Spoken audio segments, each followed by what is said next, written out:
Refuser peut-être il y a quoi accompagner mon Kondiamboka. Absolument. Pour n'avoir pas comment que vous les avez trahis. Oui, et il y a une opposition Moussoussou Oyo et à manipuler par étranger. Et il faut faire très attention à l'opposition. Bisoto Ali ba patriote. Bisoto Ali opposition o et kendara na ba kigalité et kendara na étrangeté pour na koluka ko renverser ba institution légalement établie. Topé pona ko bomisa ba soda ba congolais ko boma peuple congolais likolo ya pouvoir.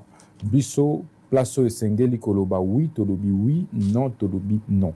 Donc ali idéal républicain ndeko guider l'action na biso na yangonde et ko démarquer ko distinguer biso na bayi opposition bakanisi ete pona kozwa pouvoir na mboka esengeli ko tangisa makila ya ba congolais esengeli ko participer na plan ya balkanisation ya mboka esengeli ko zala soumis na Rwanda topé na Paul Kagame oyo akoibaka misolo ba minéré na biso akobomaka biso. Bref biso to ali opposition en te to ali opposition te oyo ya kofingaka komona président de la République en tant qu'institution le roi moninga na ye te biso to ali opposition en te biso to ali opposition ya ba valeur po ete mboka na biso lelo et alinde na posa ya ba citoyen et ali na posa ya ba dirigeant ya classe politique oyo ali na vision moko claire: patriotisme, nationalisme, panafricanisme.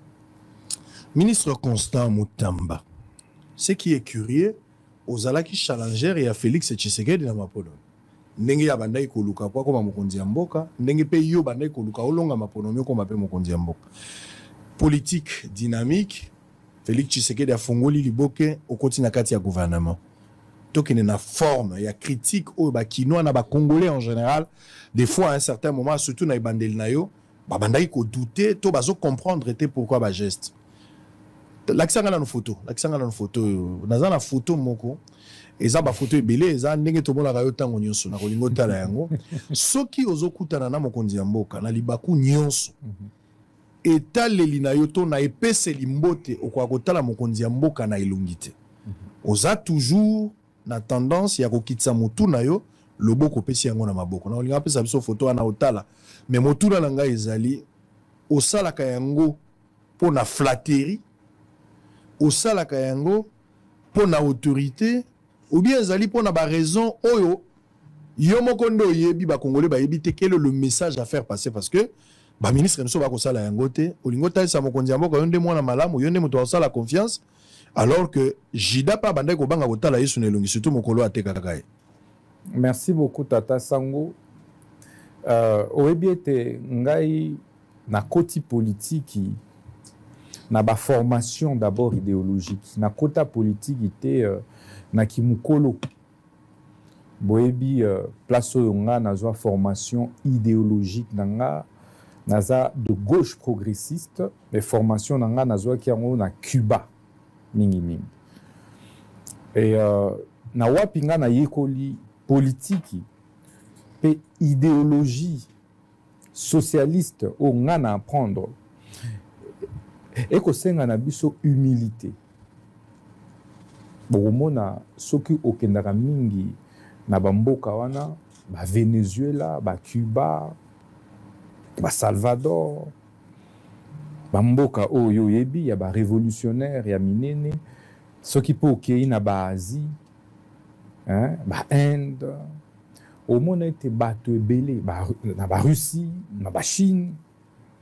Et ali na culture mususu yako mona mokonzi mokonzi aza muninga na yote. Mokonzi c'est un chef, faut que tu aies na place na ye yabo chef batalaka mokonzi na miso te. Mokonzi bapesaka ye ba honneur na ye tango ko pesa ye mbote okotala ye oko fixe ye na miso. Et ali signe ya impolitesse, il y a manque à éducation, il y a infidélité, il y a déloyauté. Parce que ozolinga omi comparé na ye yende sengeli a fixé au miso na boende même na tradition na biso africaine que pe ba koko na biso bokomona même na ndako soki mwana talaka yo na miso tango okolobela ye okoloba aza nani aza impoli mwana oya na botosi soki papa kolobela ye to mama akitisaka moto. Et c'est comme ça aussi que nous avons été éduqués. Donc tata maman oyo ba bokolinga ba botingai dès le bas âge balakisaki biso ba valeur, comment vivre d'abord en société. Mokolo ali mokolo, leki ali leki, kulutu ali kulutu, papa ali papa. Et donc c'est tout ça qui constitue l'être humain que je suis, Constant Moutamba. Et ça kagayete bo okipe ozwa par exemple ya tata mokonzi mboka te, même envers yo moko tata sango botosi o nazalaka envers na yo, je suis quelqu'un à bas principe mais à botosi ebele. Même moi na muke ayebaka bana nanga ba yebi aza bana mais soki azopesa nga mbote dès le bas âge na apprenant bango komi incliné et sengeli komi incliné devant kulutu, devant mokonzi, devant yaya. Ozo ko tsaba na complexité azo eza complexité ezali ba valeur na salaka yango depuis na salaka yango ne salaki yango na Joseph Kabila à chaque fois na batonyo so même politique ebele même envers premier ministre botala ba photo ya lelo botikala jamais ko fixer miso pote ali mokonzi na ngai dans tous les éducation nakoki kosala yango te. Donc et ali d'une part éducation de base oyo nga na apprenant bokoki kotuna na entourage nanga mobimba bakolobela bino ezali pe na formation nazalaki très marqué par attitude et humilité. Il y a respect oyo ba dirigeant ba homme politique et ba mboko na tangelio wapi na za habitude ya okende bazalaka nango soki ba obelo ke tel aza président ya Cuba ondi mate oki obeta eli banga so gazoleka awa ce balobelio que tel ali premier ministre au Ndimate. Et donc pour nous et ali mosala de leka apparence mosala de eleka koloba. Très bien. Et donc l'attitude na biso ndengo okomonango même na accoutrement nanga c'est la sobriété. To ali wana te kozala soki na bakazaka ya ndenge nini ya ba marque kili oh non. Nous les plus importants kozala bien habillé, ko couvrir nzoto, ko gêner moninga te, mais ko garder ba valeur. Mokonzi ya mboka ayali moninga na yo te. Donc déjà chance o ya pesio ya ko poussane la ye sur plus de 120 millions de Congolais. À l'obité parmi 56 membres au gouvernement et parmi les 4 ministères régaliens il y a gouvernement Azuyo Constant Moutamba. Alors, je fais de toi ministre d'État, ministre de la Justice, pégarde de Sceaux, Motoana Ali Moninga na yote. Le minimum oki ko pesaye et Ali kotia na place na ye.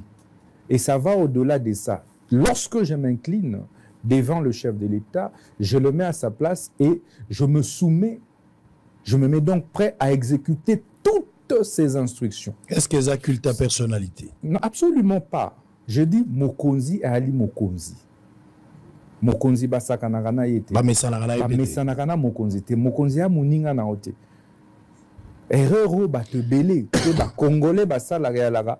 Ana ata na master na ye aza élevé a continuer au monde le roi master te. Moto aza doté na pouvoir politique. Ça veut dire qu'il a doté une espèce de divinité. Parce que le pouvoir vient de Dieu. Tata Mokonzi Mboka Félix Ndengone ezali na nzambe. Sinon tout le monde serait président de la République. Maman premier ministre Ndengazone ya nzambe. Même nga place on ali comme ministre et ana nzambe. Et de ce point de vue, moto ya bongo esengeli kotia na place na ye. Très bien. Et non seulement ça. Moi, je ne discute jamais avec le chef de l'État. Jamais. Même avec la première ministre. Ce qui n'a un point de vue, il y a ça point de vue. Mais je suis un soldat aux ordres. Nazo Zela, ordre. Je suis au garde à vous. Ce balobelingay, tirez, je tire. Ce balobelingay, arrête, j'arrête.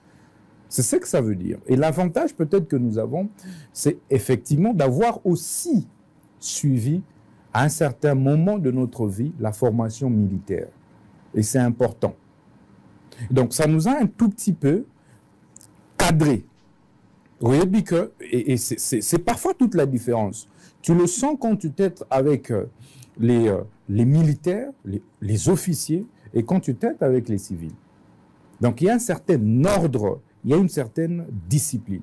Et ça, c'est important. Aussi, mon condina place na yé, et que ça l'était à l'aise, et que ça l'était à ça la paye confiance. Mais yo zopia mon condina mboka o ningisa le boko, le roi camarade na yo. Très bien. Il y a un problème. Comme ça les alikama. On est comme ça. Allez. Ndé ango ce qui a responsabilisé mon condina kolobela yo, exécuter le kingani, on dit Avanda. Mokonzi mboka komo rappeler soko moni mokonzi mboka koti na salle bino bovandi. Bino bovandi.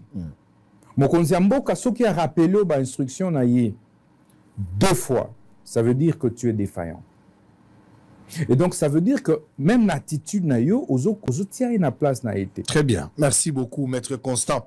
Mais il y a encore monsieur c'est loin d'être une flatterie. Voilà, monsieur le ministre Tigato ça la toilettage, il y a quelques histoires où les allégations congolais en général, quelques personnes Est-ce que vous savez que les gens vous traitent d'un populiste?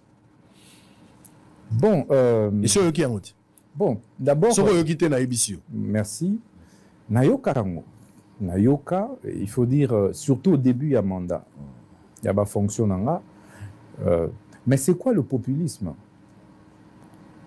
Donc, ceux qui te comprendre ce que ça veut dire populisme, tous en a même entendement, na terme populisme, ben, je ne trouve pas d'inconvénient.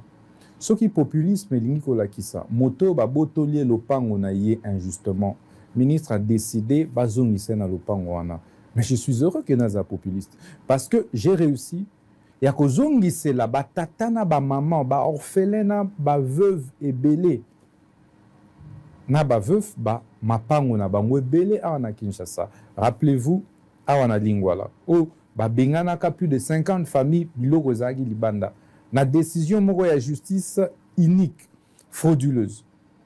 Na kiti na terrain, Nathalie Ndengeni ya kozongisa bango na droit na bango na justice militaire parce que ba soda bazaka na impliqué ozongisi bango na place na bango bato ba sepeli tokendaka na ba côté ya Maluku tokendaka na Bantsele awa na Bagombe na Kintambo n'en parlons pas na intérieur na Lubumbashi na Kisangani na ba place ebele tokei dès que oyali population aux citoyens congolais pouvaient être aux acquis victimes, il y a spoliation. Parce que le phénomène, ils ont très développé dans le foliomène.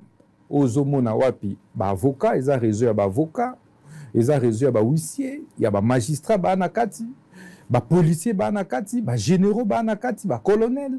Et donc, ce qu'on a une relation, un système a changé quand même mikanda. Batali, ceux qui sont responsables de la famille, on a koufi. Mieux organisé, qui est na cadastre, conservateur, misuba na kati, changer, document, bungisio ya kala, fabriquer ya misusu, bref, famille wana, bana wana, tata na mama no bazanga kombo, bana famille bazanga kombo, bana makokite ya kozwa avocat. Tata mokonzi ya mboka, tango anumenga lobela kinga redresser justice, zongisa. Congolais na Congolais na droit na bango. C'est cela l'état de droit. Ce qui ont qui populisme andimi pour na prison la même chose. Na kutaka surpopulation carcérale injustifiée. Zaki likambo moke bakangio vendredi bino boyebi ke na kin chaque vendredi aki se bakangio vendredi eba que okende mba mo makala. Et pour na obima Ato ça qui est le côté. Pour na obima isengeli ba pesa 5 000, 10 000 $. Na magistrat tope na moto ya kangaki yo. Mais boyebi ete mokonzi ya mboka apesaka biso mitindo ya ko désengorger pe ko lutter contre ba tracasser ba arrestation arbitraire. Lelo botuna population soki toana ekitite. Botuna na niveau ya prison. Tokenda to désengorger totalement. Bato basalaka ba mboule belé sans jugement, sans décision en justice, sans procès. Tolongolaka bango na prison. Po ete prison ya li place sami pona ba condamné. Et non pona moto batindie sans jugement avant d'ana. Tozoka kamoko d'ailleurs emblématique, il y a papa oya salaka 21 ans na makala. Sans procès, sans jugement, sans quoi que ce soit. Mais asali 21 ans. Donc, to mekaki ko régler ba injustice, ba inégalité sociale d'une manière ou d'une autre. Boyebi pete ba entreprise publique, ba service public na mboka na biso ala ki victime, ya ba saisie intempestive, ya ba compte na bango. Ya na ba réseau oyo ba misali ba millions de dollars na ciment, ya ba entreprise publique na biso, ba senyaki complètement, ba bomi, ba détruire ba entreprise publique na biso. Mais tango tata mokonzi ya mboka apesi biso mitindo ya ko redresser to lekisaki réforme majeure sur l'insaisissabilité ya ba bien ya ba entreprise publique service public na établissement public. Ce qui fait que lelo to ya ba saisi ya ba compte ya ba entreprise et quitta sensiblement. J'étais surpris que ce sont les banquiers. Directeur général ya banque moko ya munene awa na Kinshasa ndako melinga avant-hier pona koloba ba osala basali évaluation na bango obi ba juridique ya ba banque bakoma kopema. On va parler. Ba huissier ou bando kende vendre. Si c'est cela le populisme. Soki yango nde balobi eza populisme, alors c'est que na populiste. Allez, on va revenir, on va parler de votre bilan. Mais d'abord, tokene na likambo etali prise en fonction na yo. Pour émission Oyo, c'est d'abord la chaîne la plus suivie de la République et le canal par lequel Tozolo Basiko, c'est des 120 millions Congolais dans des bazolanda biso. Donc on a l'occasion, il y a malamo pour na ko expliquer bango pe bazaki na mituna oyo sengelinga na tuna yo. Monsieur le ministre, tango ye ba pesi yo responsabilité à ministre de la justice et garde so. Ou hérité nini na justice. Cette justice malade. Avant to comme la thérapie sur des décisions oyozwa qui peut évaluer ba décision. Mais d'abord est-ce que koki kotali sabiso tableau ya malade. Justice e bela ki nini tango yo koti. Munganga esikaye kokuta malade, okuta ki malade da etani. Ben tango ngana za nommé par mokonzi ya mboka ministre ya justice ya mboka ben nakutaki justice mo qui totalement malade de na obelio ba arrestation arbitraire ko botola batu mapangu peuple bandai ko ebate kende ko mi prendre wapi batu bandai ko ndimande ba régler ma makambo na bango entre bango que ba kende na justice. Donc justice n'existait plus. En réalité, même ministre de la Justice, peuple et bagateke azalaka. Pour Nanini, il y avait parfois même confusion, il y a un rôle. Oyo, ndenge na lobakango, Conseil supérieur magistrature, nde émis substituaka na justice yamboka. Du coup, la justice était complètement absente. Et yango ne ala qui à la base, il y a ba saisi, il y a ba compte, il y a bateau, il y a ba jugement à lokuta et belé, bref, il y a ba réseau mafieux oyo, ba bomaki complètement justice. Et tangu to komi, to sali constat wana. Ba infrastructure n'en parlons pas. Nga na kutaki même toilette na nga ministre et ala ki boucher. Il y a bureau na. Il y a bureau na nga ministre d'État, ministre de la Justice. Ba toilette kaka. Donc pour vous dire à quel point na niveau nini nakutaki justice ya mboka nakutaki rien que infrastructure ya palais de justice et komaka dépôt et komaka wenze ba bureau ya ba administration n'en parlons pas ba mur ya la qui crasseux il y avait pas de climatisation, ba papier na bato bando vendre dans des places moro. Ba service là qui na mituka misalate, ba infrastructure ya misalate. To mitie na musala. To doter ba APJ, ba IPJ na mituka. To doter ba agent na mituka. To refaire complètement misala na ba bureau nyos. To refaire complètement palais de justice. Lelo yopo na kokota na palais de justice ya mboka esengeli o justifier raison na yo. Na recruté plus de 100 jeunes. On a organisé bango en un service, il y a nettoyage kaka, il y a palais de justice mobimba. Lelo yokuta eso ata poussière na c'était. J'ai suspendu ba directeur au bandai ko sala misalate. Na promouvoir ba jeunes ambitieux dans l'administration et la justice. Et lelo soko komi tous les agents, tous les personnels, ba tonyo so peuple nyoso o azo kende azo sepela. To numériser nyoso. Nyoso ya na papier lelo soko kotika na site ya ministère à justice qui n'existait pas. Nyoso za na kati. Dans lelo soko luka huissier moko aiko déranger yo. Kotaka na ministère à justice tapé kombo na. Oye ba soko aza huissier to aza frappeur. Ah, possibilité en est commis.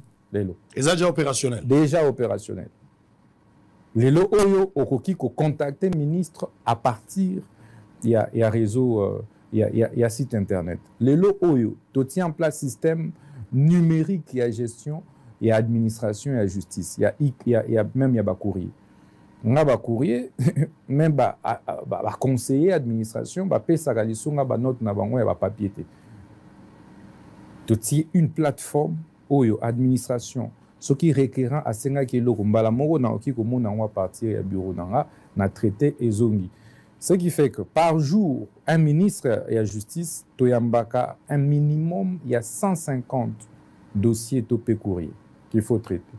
Donc ndango tango na kutaki ezaki ministre de justice est débordé. Mais maintenant on a allégé batache wana tokongo betango dada à cause ya efficacité à numérisation. Bancarisation, on en parle. Oui, que et comment il cop? Bon, vous avez copé ça na maboko, ba caution judiciaire wana, ba amende, bref, ba mbongo to bando futa pour la personnalité juridique, ba casier judiciaire, et ça na maboko. Et l'État perdait beaucoup de moyens, des millions et des millions de francs, ba milliards de francs na opération manuelle. To bancariser. C'est vrai qu'on a rencontré des résistances. On a installé des guichets avancés. Les losos commis n'a pas rien que parler de justice. De faire installer plus de 4 guichets avancés à la banque pour que nul ne prétexte que non, banque est à Moussika. Donc bon, amende. Il faut foutre à la banque. Il faut foutre à la banque. Amende des ailes soutien la ministère. Non. Ils ont les na magistrat cause au moins le magistrat qui les soutient et na rolobelango na peuple congolais. OPJ qui les soutient ko simba mbongo. Il y a l'État na maboko.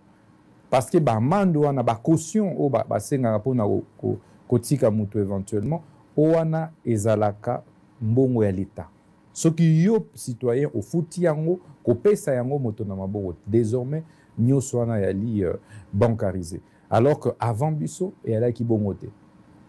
On a rencontré des résistances, mais c'est une réforme en cours. Et toko martelé pour que émis étendre sur l'ensemble. Il y a effectivement des magistrats, il y a des OPJ qui accompagnent ça et nous les remercions. Donc bientôt, processus soit négocié partout. On a fait l'expérience, rien qu'un a guichet moko, de faire exploser la recette de 27 millions de francs au bandai qu'on percevoir pour toute une année. Rien qu'un a direction de la culte association. C'est aussi ça qui en est à plus de 500 millions. Plus de 500 millions, rien qu'un mois moko. Ça veut dire que chaque mois, minimum, il y a mobilisation. Rien qu'un service moko, il y a ministère Tokoma qui autour, il y a 400 millions. Donc de 27 millions à 400 millions. C'est ça les résultats. Il y a une réforme auto-menaki. Et comme je vous ai dit, Tokendaki na biloro il y a saisie à compte. Dans les lots oyo, il n'y a plus de saisie de compte. Il y avait entreprise publique. Le lot Oyo, tout est revenu à la normale. tous les réseaux mafieux bakimi motonyo se komi soki olingo sala mabe na niveau ya justice tokofundo epa ministre ya justice dès que opérateur moko ya justice azaki ke ministre ya justice akota nango bakimi baminier ezalaka mbongo ya l'État soki yo citoyen ofuti yango kopesa yango moto na maboko désormais nyonso wana yali bancarisé alors que avant biso eyalaki bongo te. On a rencontré des résistances mais c'est une réforme en cours et toko martelé pour que émis étendre sur l'ensemble. Il y a effectivement des magistrats, il y a des OPJ qui accompagnent ça et nous les remercions. Donc bientôt, processus soit négocié partout. On a fait l'expérience, rien qu'un guichet moko, de faire exploser la recette de 27 millions de francs au bandai qu'on percevoir pour toute une année. Rien qu'à la direction de la culte association. C'est aussi ça qui en est à plus de 500 millions. Plus de 500 millions, rien qu'un mois moko. Ça veut dire que chaque mois, minimum, il y a mobilisation. Rien qu'un service moko, il y a mis cette okoma qui autour, il y a 400 millions. Donc de 27 millions à 400 millions. C'est ça les résultats. Il y a une réforme auto-menaki. Et comme je vous ai dit, Tokendaki na biloro il y a saisie à compte. Dans les lots Oyo, il n'y a plus de saisie de compte. Il y a une entreprise publique. Le lot Oyo, tout est revenu à la normale. Tous les réseaux mafieux, bakimi, motonyo se komi, soki olingo salama B, na niveau de justice, tokofundo epa ministre de la justice. Dès que opérateur moko ya justice, ça veut dire que ministre de la justice ko tanango bakimi, minier. Tu es na réseau moko yako, botolaka ba étranger ba yaka ko créer ba grande société minière na bango ba botola bango ba société boyo ka décision moi en justice bo botoli mutu ba entrepreneur ba zoya ko tonga mboka ba zoya en fait ko investir au mono 1 milliard ba négocier na ba ministre et tout en na komaki c'est ce que j'ai trouvé et na kanga ba réseau ana mutu moko yaka vernga akotsanga na copie ya 750 millions de dollars. Bah, il y a une décision si la décision à cour constitutionnelle va présenter Nathalie, Natoni Bango Motuna, Nénine Bolinga, ministre Nakoma, actionnaire de la société, car facilement. Des ala éclairté, allez, Nakanga va tout nous sonner. Et les lots Oyo, entreprise, ils ont en sécurité. Pour être baébiété, la justice existe, à moins que tu aies battu. Mama o babotolio lupango sokozo lela lobak ministre de la justice azana nous saisité liboso ala ki pona ministre de la justice a signé ba document ba service esengeli kanyaka lelo oyo makambo na ezate na niveau ya culte et association to supprimer logo to bando benga ba F92 boyebi yango pendant des décennies bato bando fonctionner un document wana et sur base ya bakanyaka donc bongo nyonso bande ko échapper to supprimer yango to zonga na loi personnalité juridique ozana personnalité juridique ité tokokanga église na yo tokokanga ASBL na yo on a donné les moratoires tous les qui n'ont en phase d'exécution té mais toko remercier bato bazoya et désormais personnalité juridique zo mela so to tiko tient en place guichet unique il y a personnalité juridique bien sûr il y a réception et traitement, il y a dossier à octroi, il y a personnalité juridique. Que ce soit à l'église, que ce soit à ASBL. De sorte que moto, il y a côté ici des mains, il y a ça réellement la règle. 7 jours après, il y a personnalité juridique. Bato ba la ralissoute. Mais bref, nous avons déjà sauté. Ils ont sauté, complètement supprimé. Donc, ce qui fait que, ce qui est dans la direction du ministère de la Justice, au cours des sous-moutoutés à ceux qui ont kanyaka. Évidemment, il y a exception aux angati. Mais moto to kangaye na ba pratique on a to kanga. Donc du coup, vous sentez que il y a beaucoup de volonté à pouvoir travailler. Concernant ba prison, Tokutaki, ba prison Nyoso et Ali construite par Mindele. Aucun président depuis 60 a tonga prison moko na mboka.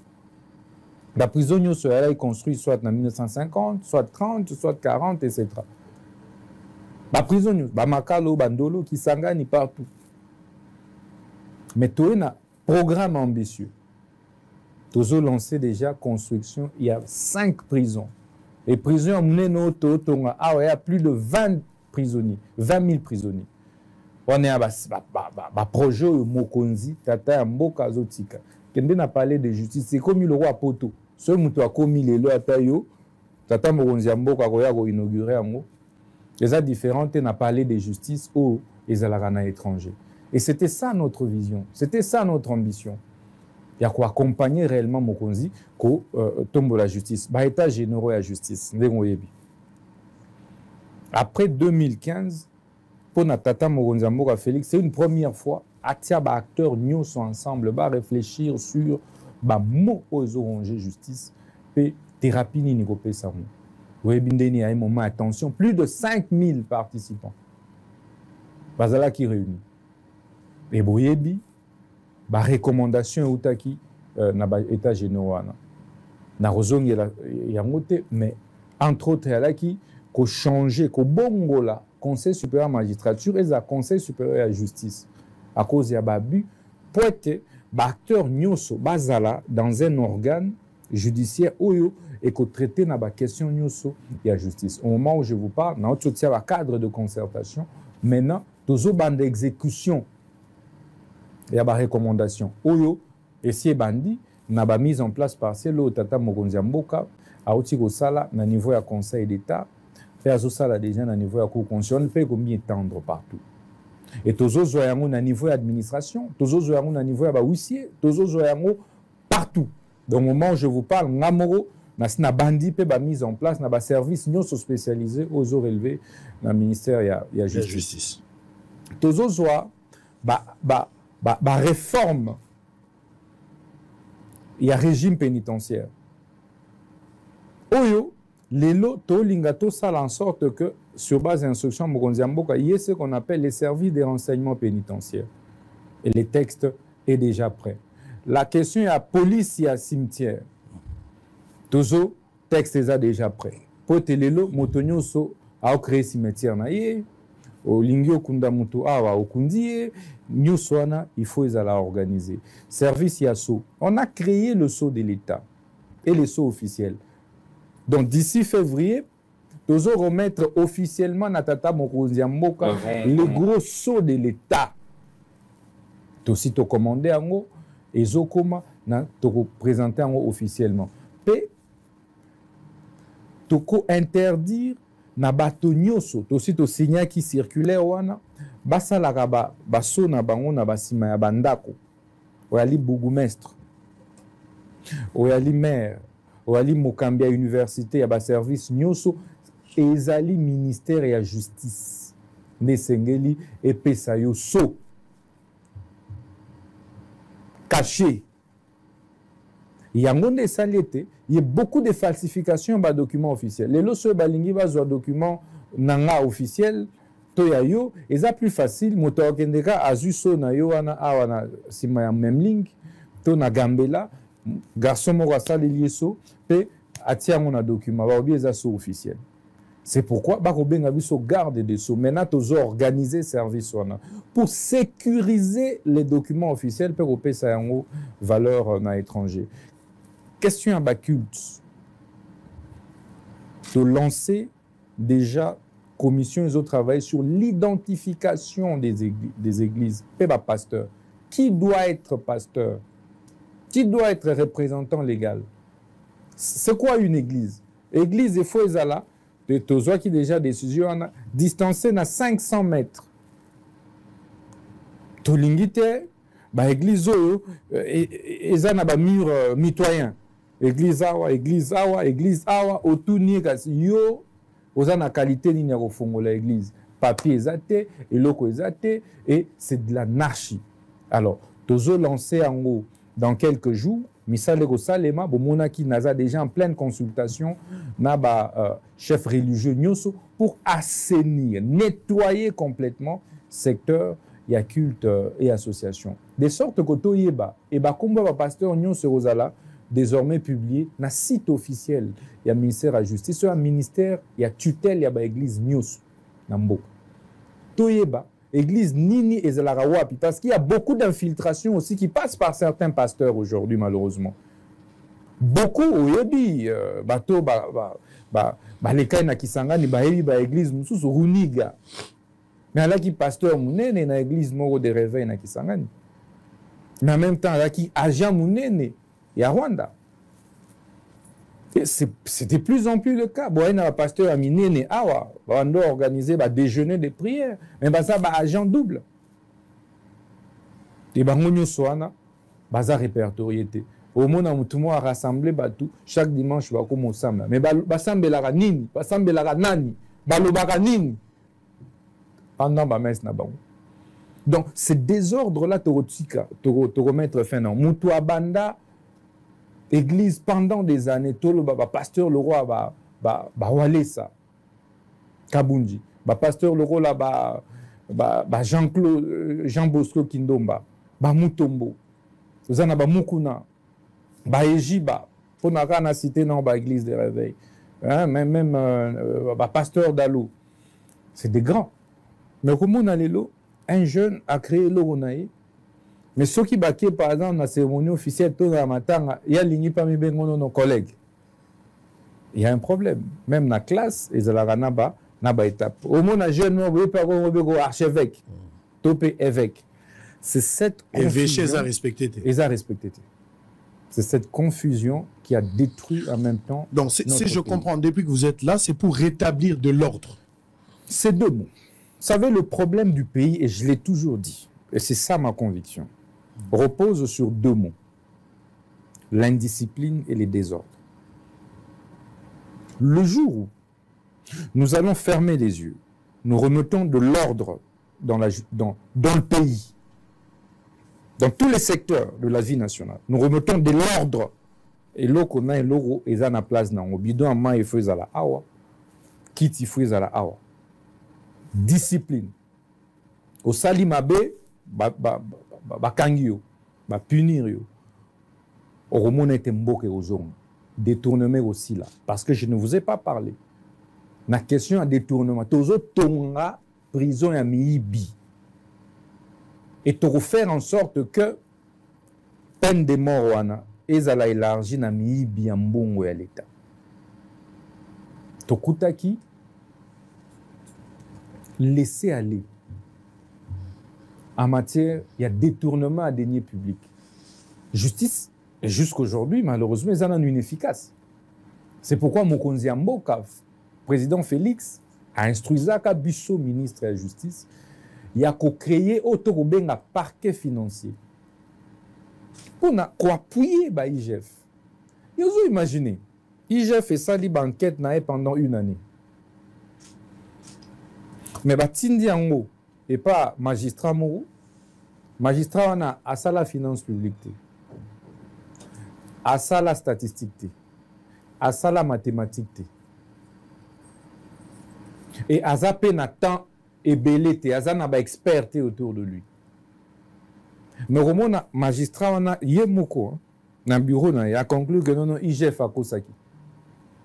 Et on a un détournement à relaxer Moutouane. Mais pendant ce temps, des millions et des millions de mboka et qui il y a forage, il y a par exemple centre de santé, banzela et tout continuera à rouler là.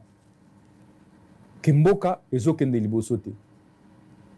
Et sur ça, nous avons tenté, nous avons bousculé sur instruction à Mukonzi. Est-ce que vous avez la bénédiction du chef de l'État? Parce que sur cette question, il y a un détournement.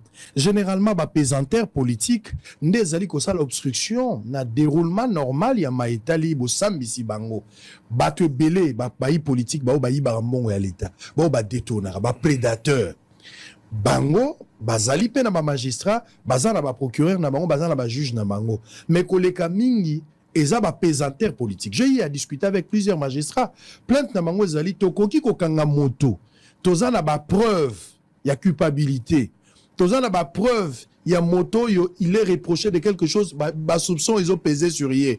Et après qu'on s'ambissait tout le monde vraiment que moto azali pour quelque chose. Mais les appels des autorités, Likolo et Bengi, kozwa likanisi ya koetendre likambo oyo tokolobela phénomène kuluna après mais kolobela likambo ya kofongola ti bayi politique bacollègue no baministre miyibi to badg ya baentreprise bao bakoyiba est-ce kozwi kitus ya chef de l'état mpona kokanga kobanda likolo tina se parce qu'il faut pas justice ya double ezala ke bao bakangami te tata sango na lobeli yango lelo na peuple congolais. Tata mokonzi ya mboka Félix Tshisekedi azolinga mboka na biso makasi. Atikala soki mokete ko interférer na makambo etali justice.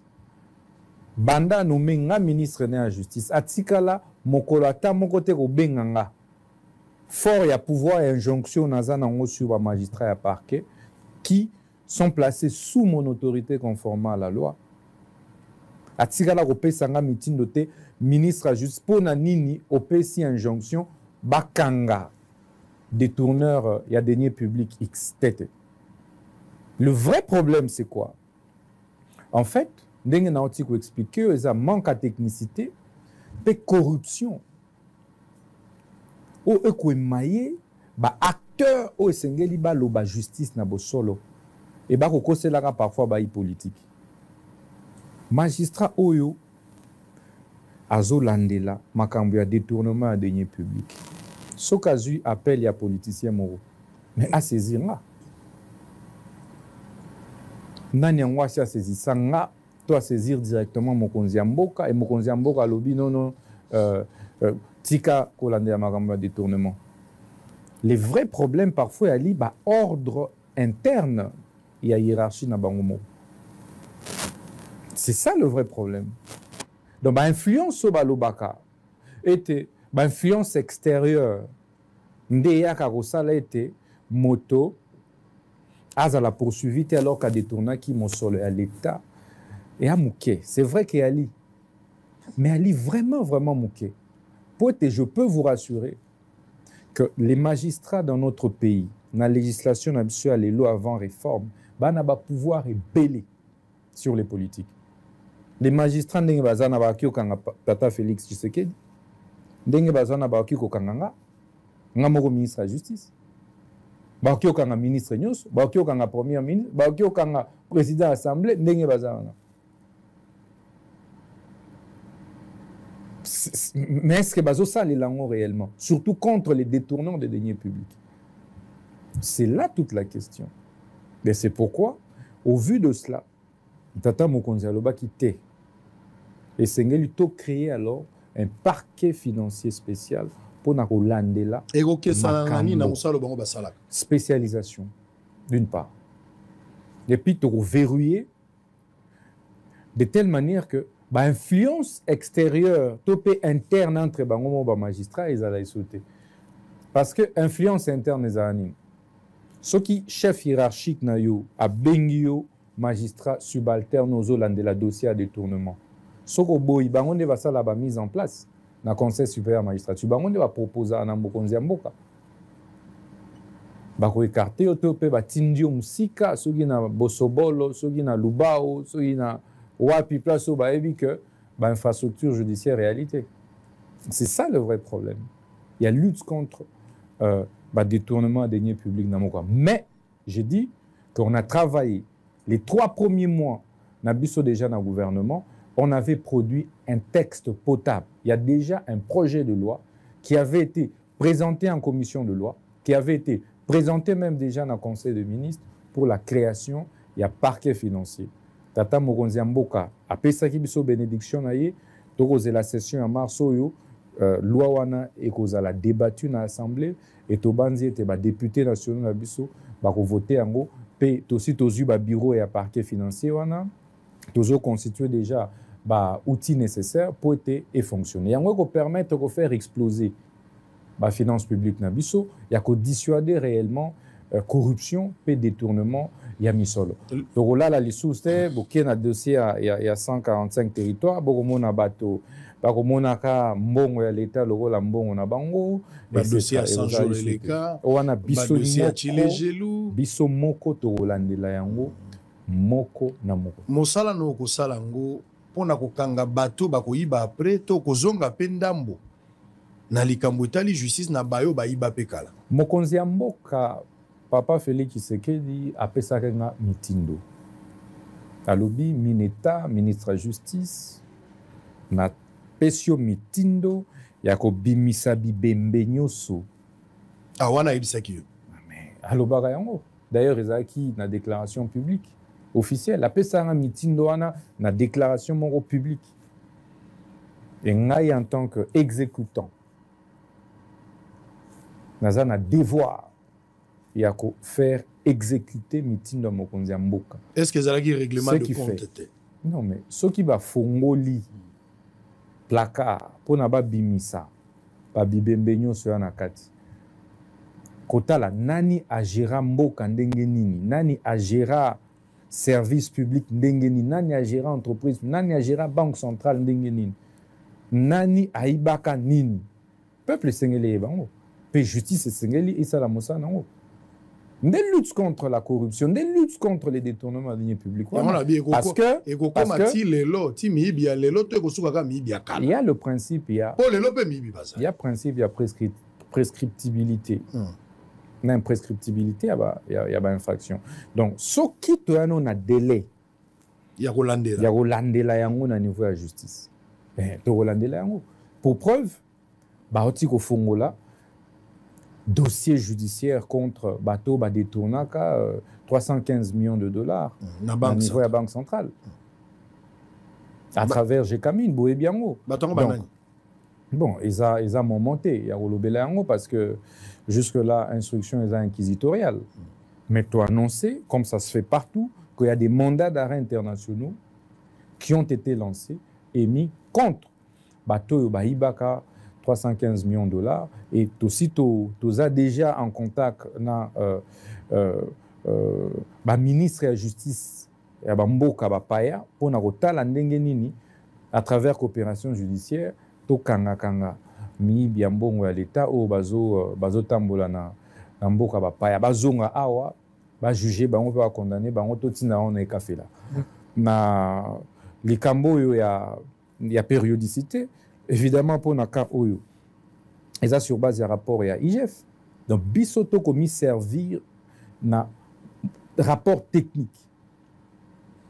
Donc, IGF et Salimosa, non, bisoto récupérer, et puis tu payes injonction, et tu landeli qui injonction, on les allait exécuter. C'est ça notre rôle en tant que ministre de la Justice. Parce que ceux qui ont exécuté le meeting de la ministre de la Justice, ils sont magistrats, la loi me donne le droit de ressaisir l'instance judiciaire compétente contre un magistrat. Très bien. Messieurs les ministres, nous sommes en direct. La justice élève une nation. Na bato bakenda ko corrompre, na ba prédateur ba utiliser la phrase la justice élève une nation. Au salisaki ba état généraux.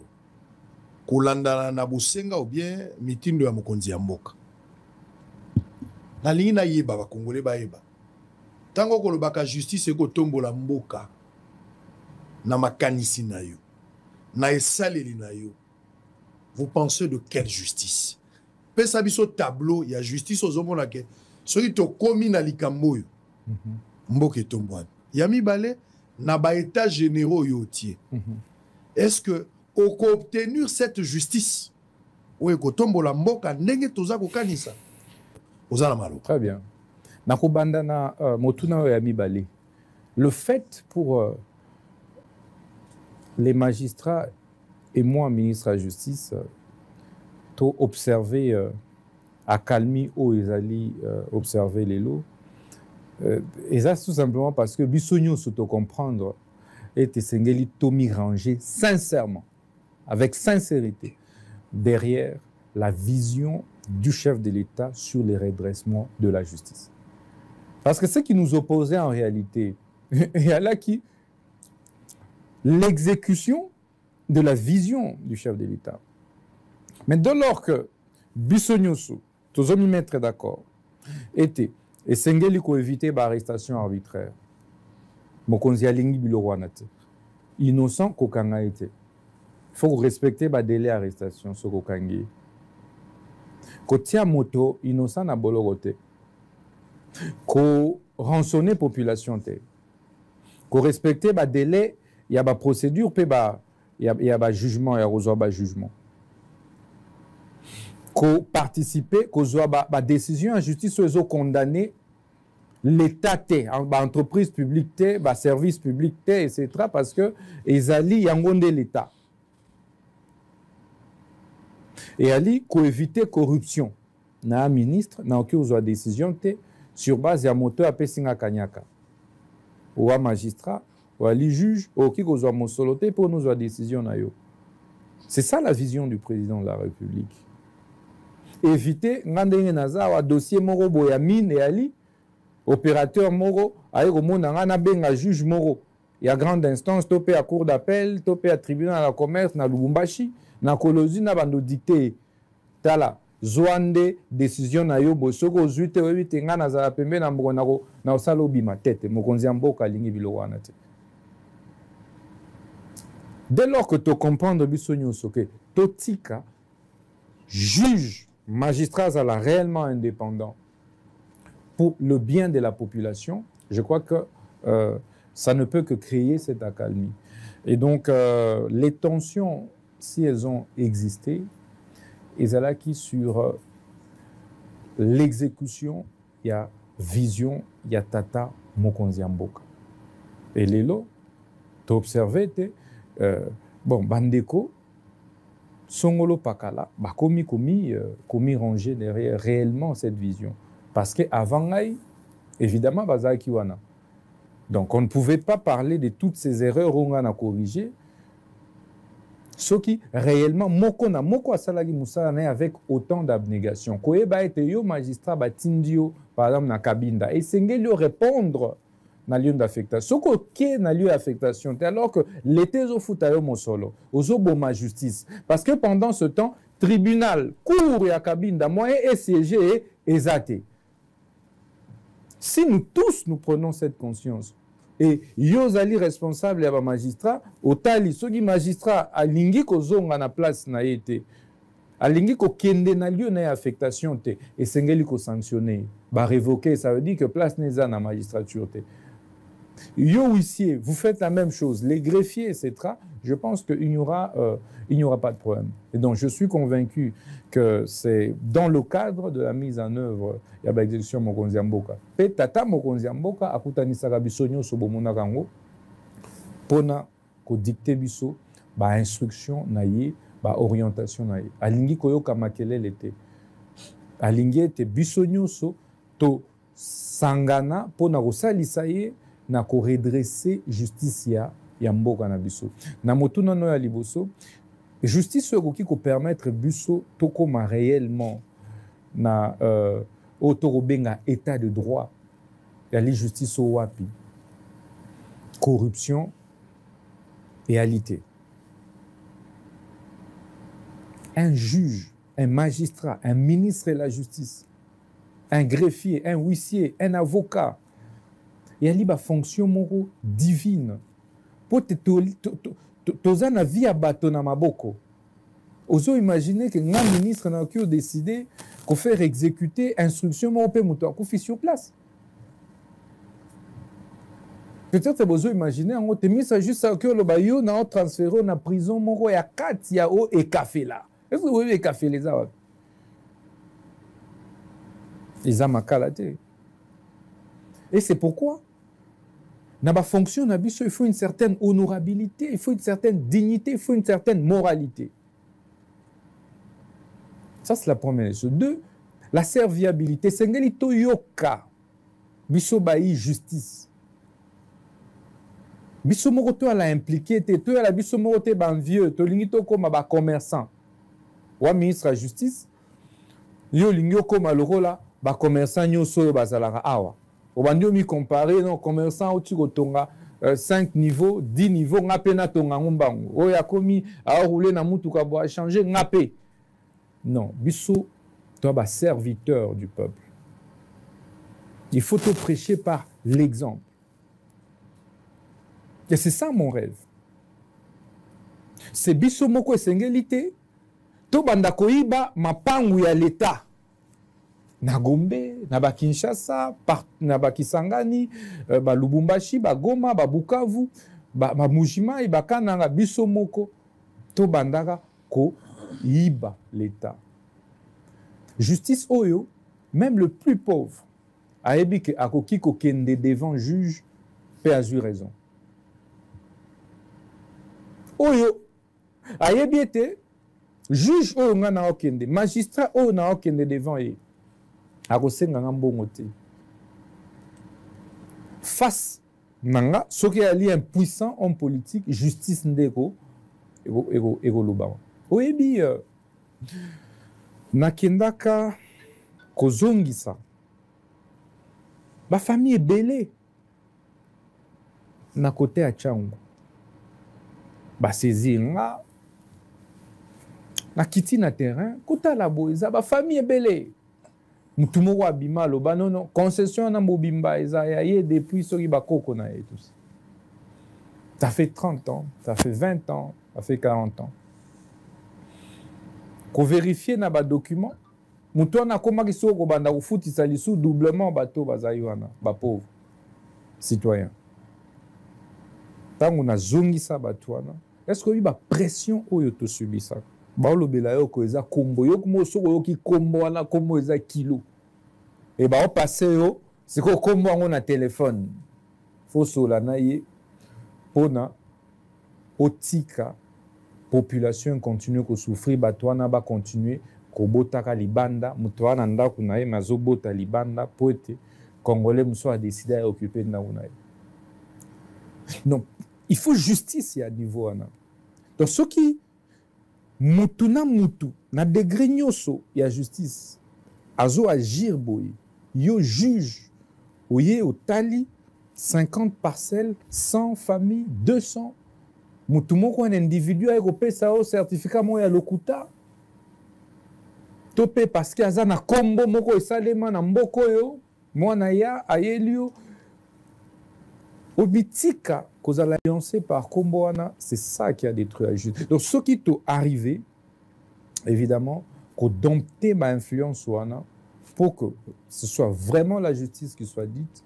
Je pense que beaucoup de choses vont changer. Donc la justice dont je rêve, il y a la justice wana, où l'acteur qui dit la justice, qui distribue la justice, se met au-dessus du matériel, au-dessus du charnel. C'est-à-dire qu'il faut se lever. Un juge, un ministre de la justice doit se lever. Un avocat, un magistrat, un greffier, un huissier, aza n'importe qui. Parce que aza na vie à bateau na maboko. Je rêve d'une justice où ces acteurs, ministres de la justice, magistrats, juges, avocats, greffiers, huissiers, APJ, IPJ, à considérer aza na devoir le rôle nzambe ya ko protéger les citoyens, qui qu'il soit. Nara nyonso o bazana ngo dès que mutoye a posé problème na la justice et sengeli ndango moni justice a représenté na balance. Il faut qu'on crée équilibre, batu nyonso ba sur le même pied d'égalité. C'est la vérité qui doit être dite. Rien de plus. C'est pas une affaire de nom, la justice. Et vous n'imaginez pas, quand un ministre de la justice décide, il y a qu'à réinstaller Batubongo, je suis convaincu que le ministre de la justice, Constant Mutamba, certainement, presque chaque jour, et pas Tata Mokonzi Mboka. Mais évidemment, mais je suis convaincu. Dans on a lobé la raie, na ba état généraux, n'eût été soutien personnel naïe, na ba pression parfois auto-subissaka, parfois des humiliations.